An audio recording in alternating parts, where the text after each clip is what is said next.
Sumerian Lamentation document which follows was apparently authored by Nanar or his spouse Ningal, and gives us a clue to the unknown forces that caused the kingship merry-go-round issue which is evident in the Sumerian kings list. Consider the honorable relationship a son expects to have with his father. Do the actions of the father reflect the same courtesy? You decide after reading the dreadful account for the destruction of the city of Ur. Lamentations for the destruction of Ur.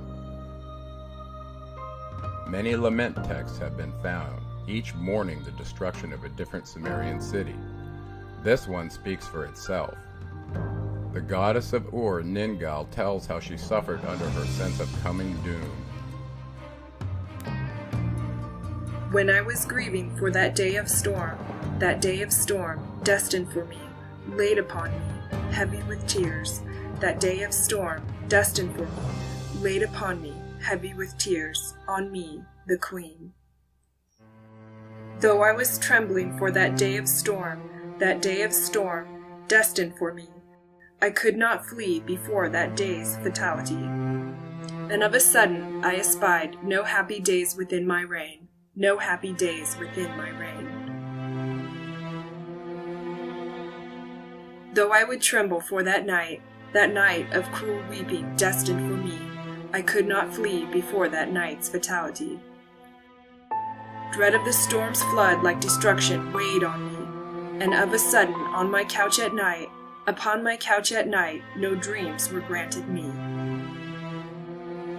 And of a sudden upon my couch oblivion was not granted, because this bitter anguish had been destined for my land. As the cow to the mired calf, even had I come to help it on the ground, I could not have pulled my people back out of the mire, because this bitter dollar had been destined for my city. Even if I, bird-like, had stretched my wings, and like a bird, flown to my city, yet my city would have been destroyed on its foundation, yet Ur would have perished where it lay. Because that day of storm had raised its hand, and even had I screamed out loud and cried, "Turn back, O day of storm! Turn to thy desert!" the breast of that storm would not have lifted for me. Then verily, to the assembly where the crowd had not yet risen, while the Anunnaki, binding themselves to uphold the decision, were still seated, I dragged my feet and I stretched out my arms. Truly I shed my tears in front of On. Truly I myself mourned in front of Enlil. May my city not be destroyed, I said indeed to them.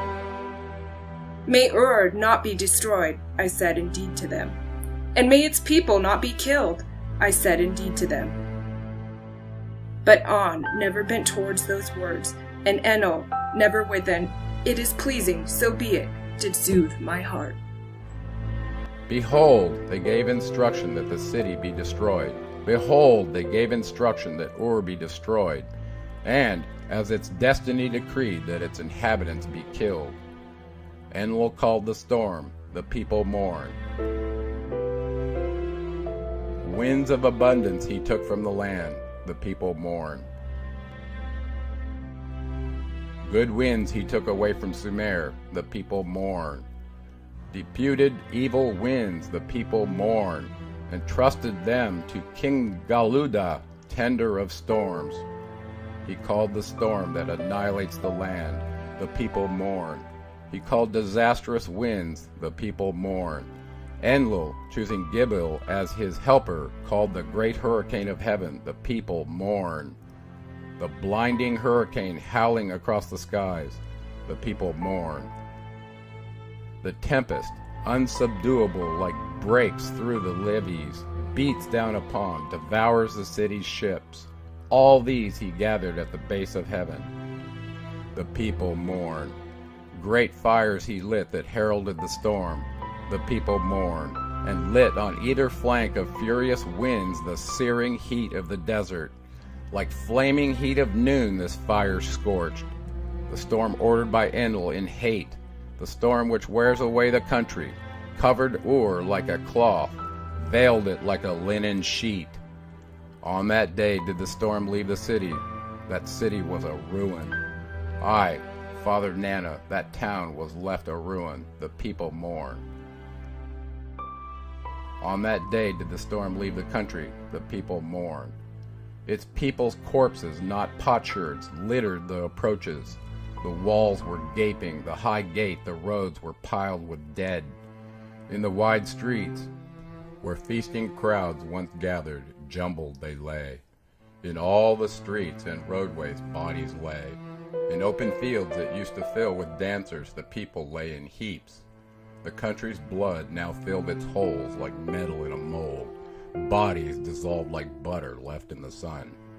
Nanar, god of the moon and spouse of Ningal, appeals to his father Enlil. O my father who engendered me, what has my city done to you? Why have you turned away from it? O Enlil, what has my city done to you? Why have you turned away from it? The ship of first fruits no longer brings first fruits to the engendering father. No longer goes in to Enlil in Nippur with your bread and food portions. O my father who engendered me, fold again into your arms my city from its loneliness. O Enlil, fold again in my Ur into your arms from its loneliness. Fold again my temple from Ikishingal into your arms from its loneliness. Let renown emerge from you in Ur. Let the people expand for you.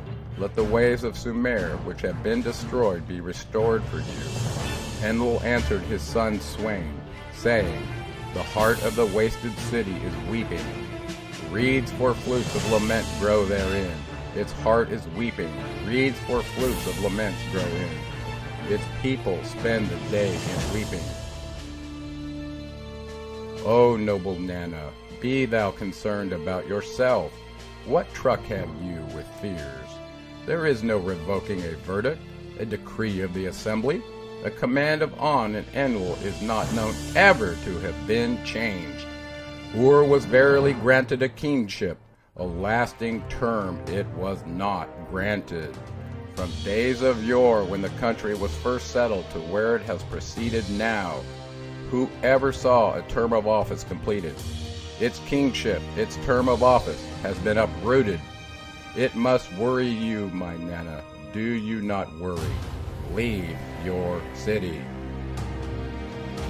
Wow, what a sorrowful lamentation spawned from a son to a father over a devastating act of destruction. Some key points that are worthy of discussion from the lamentation are now addressed. First, we establish that Nanar Swain, S-U-E-N, Sin, is the moon god in the city of Ur. His wife, the queen, is the Anunnaki goddess Ningal. The following Sumerian kings list snippet captures the second dynasty of Ur, where Nanar, Nani, was enthroned when the Lamentation account was written. He ruled for 120 years before Enlil destroyed the entire city. Although the table shows that Ur was ruled for another 48 years by Nanar's son, then 2 more years under an unknown ruler before kingship was transferred to the Sumer city of Adab. Anu appears to have turned his head looking the other way while Enlil wrought the unstoppable destruction to Ur. Ningal was devastated and appears to have gone down with her symbolic ship, whereas Nanar survives by lifting off in the air in his Anunnaki flying craft to get away from what appears to be a nuclear assault on both flanks of the city at the same time. My point here is that given the number of lamentation documents describing similar carnage by other Sumerian kings, this may be the reason kingship moved from city to city so frequently. The final devastating statement Enlil makes to his son is a resounding expose on the nature of his destructive spirit. Enlil. Ur was verily granted a kingship. A lasting term it was not granted. Whoever saw a term of office completed? Its kingship. Its term of office has been uprooted. It must worry you, my Nana. Do not worry. Leave your city.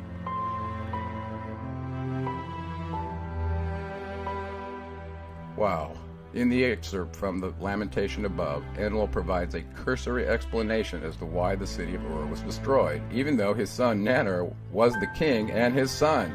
In other words, whatever Enlil does can be retracted by stating that the statement it was not forever, changing his mind. Then, to add insult to injury, Nanar's own father tells him not to fret over all the death and carnage he caused in Ur. Just leave the city. Act like nothing transpired. Where is the soul in this being so hell-bent on destruction, oftentimes done seemingly without cause? Enlil further states, simply, that the kingship is being uprooted. No mention is made about Ningal's safety or her go-forward plan, as she is probably one of the victims. Yikes, what a god of wrath and vengeance! Could the vengeance part be real, unleashing his passive-aggressive grudge against Nanar for leading the Ajiji rebellion in the South African mines?